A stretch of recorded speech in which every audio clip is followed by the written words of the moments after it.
नमस्कार विद्यार्थी मित्रांनो, स्वागत आहे तुम्हा सर्वांचं महा एक्झाम पॉईंट या आपल्या एज्युकेशनल यूट्यूब चॅनलमध्ये. तर मित्रांनो, आपला आजचा व्हिडिओचा भाग मित्रांनो एक आहे, ज्यामध्ये मित्रांनो आपण नगररचना विभाग भरती 2024 मित्रांनो परीक्षेसाठी टीसीएस पॅटर्न आधारित काही आपण महत्त्वपूर्ण प्रश्न आपण आजच्या व्हिडिओमध्ये पाहणार आहोत. तर मित्रांनो, या मागील व्हिडिओच्या पार्टमध्ये आपण जो नगररचना विभागाचा मित्रांनो 29 मे 2023 रोजी जो मित्रांनो पेपर जो घेण्यात आलेला टीसीएसद्वारे तो आपण ॲनालाइज केला आहे. त्यानंतर मित्रांनो, बऱ्याच विद्यार्थ्यांनी एक्सपेक्टेड क्वेश्चनची सिरीज चालू करा असे कमेंट्स करत होते. मित्रांनो, आजपासून आपली जी आहे कंप्लीटली आता सिरीज चालू होणार मित्रांनो. इथून रेग्युलरली आता प्रत्येक विषयाने आपले आता व्हिडिओ जे मित्रांनो येणारे असतील, त्यामुळे तुम्ही तुमची तयारी मित्रांनो सुरू केली असेल, ज्यामध्ये नगर सहाय्यक, नगररचना सहाय्यक या पदाकरता असो किंवा उच्च श्रेणी लघुलेखक, निम्न श्रेणी लघुलेखक या पदाकरता तुम्ही तयारी करत असाल, मित्रांनो तुम्ही आजपासून आपले सर्व काही येणारे इम्पॉर्टंट लेक्चर पाहत चला. कारण का त्यामुळे मित्रांनो आपण टीसीएसचे सर्व काही PYQ अनालिसिस करत असतो, त्यासोबतच एक्सपेक्टेड क्वेश्चन देखील तुम्हाला त्यामध्ये आम्ही देत असतो. तर मित्रांनो, पाहूया आपल्या आजच्या या भाग 1 मधील टीसीएस पॅटर्न आधारित काही महत्त्वपूर्ण प्रश्न. तर यामधला मित्रांनो प्रश्न क्रमांक 1 असा आहे, जो की प्रश्न पहिला, कुठल्या देशामध्ये युरोपियन युनियन मधून बाहेर पडण्याची प्रक्रिया सुरू आहे? कुठल्या देशामध्ये? तर याचं उत्तर जे आहे ते आहे ऑप्शन नंबर ब, जे की इंग्लंड या देशामध्ये जे आहे, जे की युरोपियन युनियन मधून जे आहे बाहेर पडण्याची प्रक्रिया सुरू आहे. ऑप्शन नंबर ब हे याचं उत्तर होणार असेल. त्यानंतरचा प्रश्न 2 असा आहे, प्रश्न दुसरा, पाण्याचे तापमान 1 अंश सेल्सिअसने वाढण्यास जेवढी उष्णता लागते त्याला डॅश असे म्हणतात, त्याला काय म्हटलं जातं? तर याचं उत्तर आहे ऑप्शन नंबर क, ज्याला की 1 कॅलरी असं जे आहे त्याला म्हटलं जातं. ऑप्शन नंबर क हे याचं उत्तर होणार असेल. त्यानंतरचा प्रश्न 3 असा आहे पुढील, गांजरामध्ये प्रामुख्याने कोणते जीवनसत्व आढळते? तर याचं उत्तर आहे ऑप्शन नंबर अ, जे की जीवनसत्व जे आहे गांजरामध्ये आढळते. तर मित्रांनो, आपण बेसिक टू हार्ड लेवल या प्रकारची आपण सिरीज स्टार्ट केली आहे, ज्यामध्ये आपण सोप्यातले सोपे प्रश्न व मित्रांनो अवघडातले अवघड सर्व काही प्रश्न आपण ज्यामध्ये आपण सॉल्व करणार आहोत. जर तुम्ही PYQचा व्हिडिओ पाहिला नसेल प्रिव्हियस इयरचा, तर तुम्ही पाहून घ्या. त्यामध्ये देखील मित्रांनो टीसीएसने कोणत्या प्रकारचे प्रश्न विचारली होती, काय क्वेश्चनचा डिफिकल्टी लेवल होता व कशा स्वरूपाचे प्रश्न येतात यावरून तुम्हाला मित्रांनो त्या ठिकाणी अभ्यासता येणार असेल, आणि त्याला अनालिसिस करूनच ते सर्व काही मित्रांनो हे प्रश्न आहेत, त्यामुळे हे देखील तुम्हाला खूप काळजीपूर्वक पाहावे लागणारे असतील. त्यानंतर प्रश्न क्रमांक 14 असा आहे, गांधीजी चले जावचा लढा कोणत्या वर्षी सुरू केला? तर याचं उत्तर आहे ऑप्शन नंबर क, जे की 1942 साली जे आहे गांधीजींनी चले जावचा लढा सुरू केला. त्यानंतरचा प्रश्न 5वा आपला पुढील, डॅश हे विवेकानंदाचे गुरु होते. स्वामी विवेकानंदाचे गुरु खालीलपैकी कोण होते? तर याचं उत्तर आहे ऑप्शन नंबर ब, जे की रामकृष्ण परमहंस हे जे आहे, जे की स्वामी विवेकानंदाचे गुरु होते. त्यानंतरचा 6वा प्रश्न आपला, खालीलपैकी कोणते पोलीस ठाणे नवी मुंबई पोलीस आयुक्तालयात नाही? तर आयुक्तालयात नाही असं म्हटलेलं आहे. तर याचं उत्तर आहे ऑप्शन नंबर ड, जे की मारपोली हे जे आहे, जे की पोलीस स्टेशन जे की नवी मुंबई पोलीस आयुक्तालयात नाही. त्यानंतरचा प्रश्न 7वा आपला, भारताचे पहिले पंतप्रधान कोण होते? तर याचं उत्तर आहे ऑप्शन नंबर क, जे की पंडित नेहरू हे जे आहे, जे की भारताचे पहिले पंतप्रधान होते. त्यानंतरचा प्रश्न 8 आपला, पोलीस आणि कायदा व सुव्यवस्था हे विषय घटनेच्या डॅशमध्ये नमूद केले आहेत. तर कशामध्ये नमूद आहेत? तर याचं उत्तर आहे ऑप्शन नंबर क, जे की राज्यसूचीमध्ये नमूद आहेत. त्यानंतरचा पुढील प्रश्न आपला 9वा, भारताचे पंतप्रधान कोण आहेत? सध्याचे जे आहे पंतप्रधान कोण आहेत असं म्हटलेलं आहे. तर या स्वरूपाचे प्रश्न तुम्हाला जे निम्न लेखक जे लघुलेखक आहे निम्न श्रेणीचं, त्यामध्ये तुम्हाला ह्या प्रकारचेच प्रश्न असणार असतील.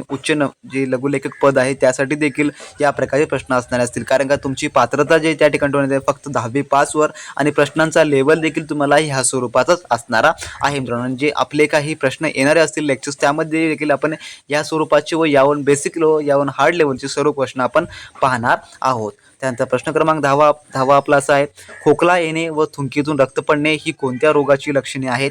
तर याचं उत्तर आहे ऑप्शन नंबर क, जे की क्षयरोगाची लक्षणे आहेत, खोकला येणे व थुंकीतून रक्त पडणे.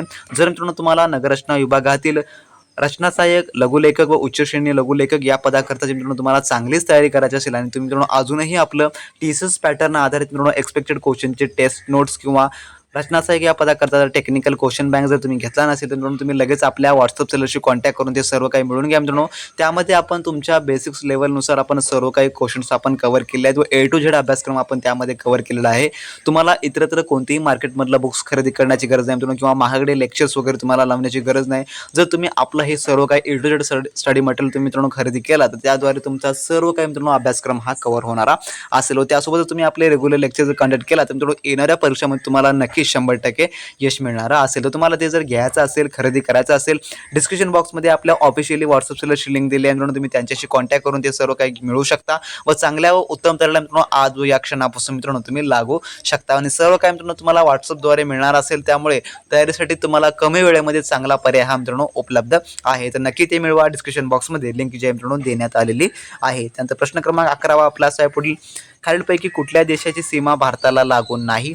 तर याचं उत्तर आहे ऑप्शन नंबर अ, जे की तुर्कस्तान या देशाची सीमा भारताला लागून नाही.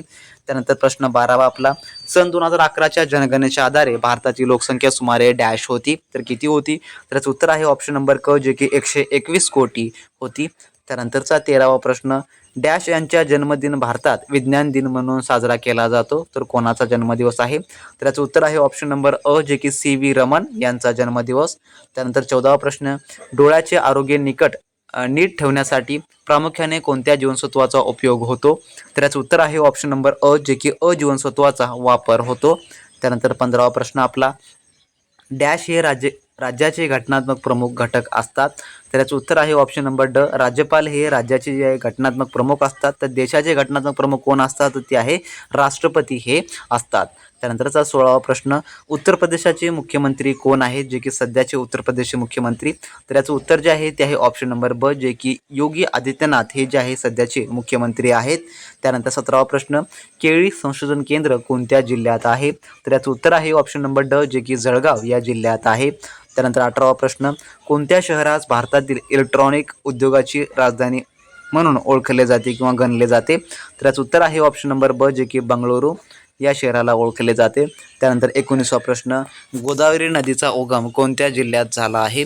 तर याचं उत्तर आहे ऑप्शन नंबर अ, जे की नाशिक जिल्ह्यात झाला आहे. त्यानंतर 20वा प्रश्न, कृष्णाजी केशव दामले या साहित्यिकांचे टोपण नाव खालीलपैकी काय आहे? तर याचं उत्तर आहे जे की ऑप्शन नंबर ब, जे की केशवसूत असं जे आहे यांचं टोपण नाव आहे. कृष्णाजी केशव दामले यांचं टोपण नाव म्हणून तुम्हाला विचारलं असेल तर ते आहे केशवसूत. तर किंवा तुम्हाला प्रश्न असा देखील येतो की केशवसूत म्हणून कोणाला ओळखलं जातं?